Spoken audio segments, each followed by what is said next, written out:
cruise ship dumps waste into Great Barrier Reef. That's irresponsible. The Australian Maritime Safety Authority has found that a cruise ship has dumped 27,000 litres of food waste and grey water into the Great Barrier Reef in August. The cruise spilled the polluted water into the reef on August 26. However, authorities weren't notified until 2 days later when the crews reported the incident themselves. According to reports from CNN, the cruise was detained by Australian authorities once it returned to Sydney. The ship had to pay a fine of $1.5 million. The crew says the spill was unintentional and claimed they only dumped 7,000 litres instead of the 27,000 litres reported. However, an Australian senator cited an Australian Maritime Safety Authority report which says otherwise.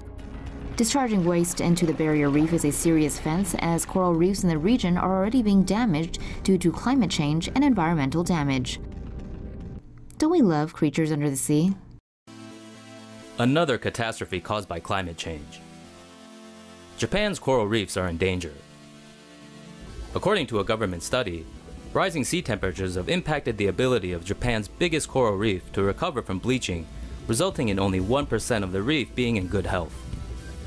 Due to rising sea temperature, the reef has suffered bleaching events in 1998, 2001, 2007, and 2016, leading to a decrease in the overall coral volume by nearly 80% in the Tsukise Lagoon. A Japanese ministry official said that the loss of rich animal life under the sea would have a grave impact on the ecosystem in the region. The lagoon is approximately 67.89 square kilometers, with only around 1.4% of its corals healthy. According to scientists, it takes at least 10 to 20 years for coral to recover from a bleaching event.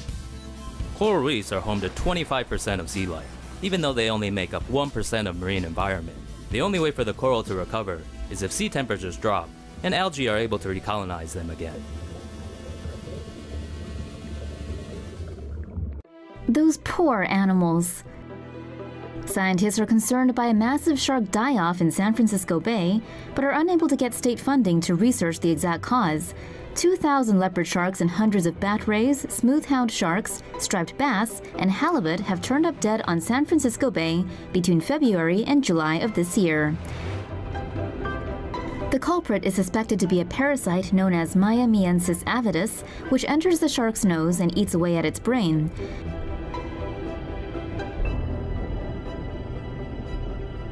When the animal eventually succumbs to the parasite, it either swims aimlessly in circles or beaches itself.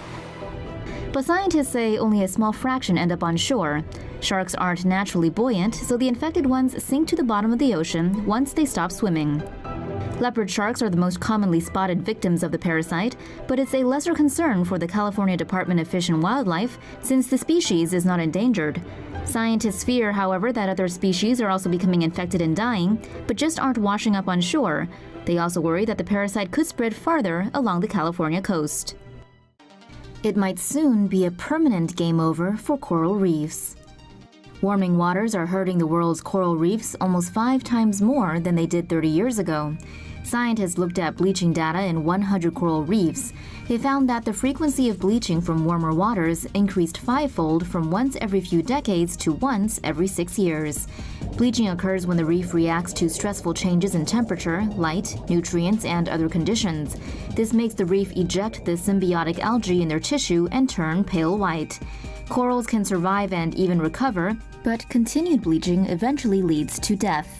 According to the National Ocean Service, coral reefs are considered sessile animals, meaning they're fixed to one place. The World Wildlife Fund says they provide almost $30 billion in goods and services every year.